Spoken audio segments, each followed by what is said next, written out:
ओम श्री महागणाधिपतये नमः। ओम गणानां त्वा गणपतिं नमामहे प्रियाणां त्वा प्रियपतिं नमामहे शिवादिकं नमामहे सोममा श्री महागणाधिपतये नमः। ओम महावाक्तः नृतेक्षद्वारा श्री परमेश्वरं सिद्ध्यर्थं श्रेयजवण मुहूर्ते श्री महाविष्णुहोराज्ञ। ఈరోజు పాడేరు నియోజకవర్గంలో అన్నా క్యాంటీన్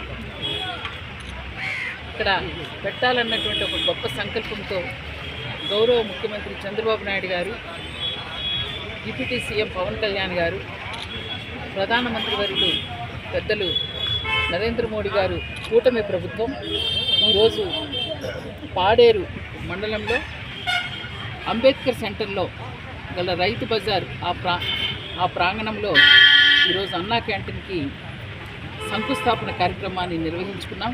ఈ కార్యక్రమానికి కూటమి నుంచి వచ్చినటువంటి నాయకులంతా కూడా దీంట్లో హాజరై ఉన్నాం.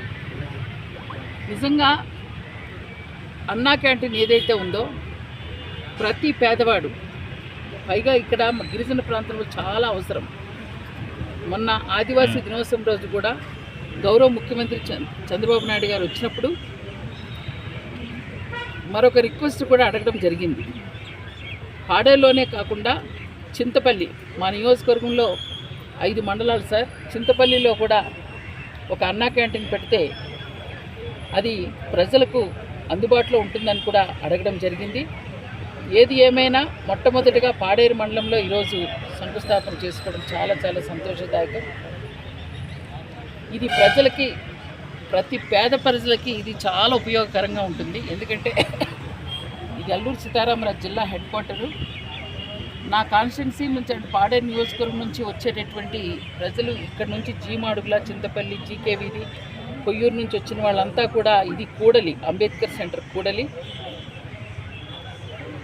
ఇక్కడ ఐటీడీఏలో కానీ కలెక్టర్ ఆఫీస్లో కానీ మిగతా డిపార్ట్మెంట్లు ఏదైనా పనుల మీద వచ్చినా, ఏదైనా అవసరాల నిమిత్తం వచ్చినా సుదూరం నుంచి వచ్చినటువంటి ప్రజలకు ఈ అన్నా క్యాంటీన్ 5 రూపాయల భోజనం ఏదైతే నిజంగా ఒక గొప్ప సంకల్పంతో ఆ రోజు గౌరవ ముఖ్యమంత్రి చంద్రబాబు నాయుడు గారు 2014లో మొదలుపెట్టారు. కానీ గత ప్రభుత్వం 5 ఏళ్లలో చాలా దుర్మార్గంగా ఆ అన్నా క్యాంటీన్ నిర్వీర్యం చేశారు.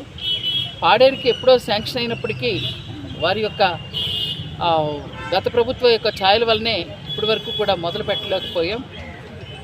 ఇప్పటికీ రాష్ట్రంలో దాదాపుగా 170 అన్నా క్యాంటీన్లు కట్టడమే కాదు, అది అందరికీ అందుబాటులోకి రావడం జరుగుతుంది. ఇప్పుడు కొత్తగా రాష్ట్రంలో ఇంకో 70 అన్నా క్యాంటీన్ని ఈరోజు మొదలుపెట్టారు. దాంట్లో పాడేరు కూడా ఒక భాగం. ఖచ్చితంగా ఇది ప్రతి ఒక్కరికి ఉపయోగపడుతుందని ఆశిస్తున్నాం. ఈ విషయాన్ని మా ప్రజలంతా కూడా తెలుసుకొని అన్నా క్యాంటీన్ ఈ సేవల్ని అందరూ సద్వినియోగం చేసుకోవాలని కోరుతున్నాను. Thank you. ఇప్పుడు రేపు ముఖ్యమంత్రి గారి డిప్యూటీ సీఎం గారి ప్రోగ్రాం ఉందండి. రేపు ప్రోగ్రాం అన్నారు, మరి పూర్తిగా ఇంకా అధికారికంగా కాకుండా మామూలుగా శ్రేణులకి అయితే రద్దు అయినట్టుగా వచ్చిందంట. అన్నా క్యాంటీన్ ఎప్పటి నుంచి మనకు అందుబాటులోకి వస్తుంది? శంకుస్థాపన చేశాం కదండి. ఇప్పుడు ఇంజనీరింగ్ డిపార్ట్మెంట్ వాళ్ళు కూడా ఉన్నారు. అతి తొందరలోనే కట్టేయాలని చెప్పేసి ప్రభుత్వం నుంచి కూడా వాళ్ళకి ఉత్తర్వులు ఉన్నాయి. తొందరలోనే నాకు తెలిసి కన్స్ట్రక్షన్ ఒక ఈ 4-5 నెలలు, అంటే ఒక 6 నెలల్లోనైనా సరే కంప్లీట్ అవుతుందని నేను అనుకున్నాను. ఇంజనీరింగ్ డిపార్ట్మెంట్ త్వరితగతిన కట్టమని కూడా చెప్పడం జరుగుతుంది. చూసినట్టయితే 2018లో మీరే శంకుస్థాపన చేశారు. అసలు నిర్మాణం అనేది ముందు జరగలేదు. ఎందువల్ల అంటారు? చెప్పాను కదండి, 2019కి వచ్చేటప్పటికల్లా వైసీపీ ప్రభుత్వం వచ్చింది. దుర్మార్గమైన ప్రభుత్వం. పేదవాడు అన్నం తినేదానికి కూడా లాగేసినటువంటి ప్రభుత్వం.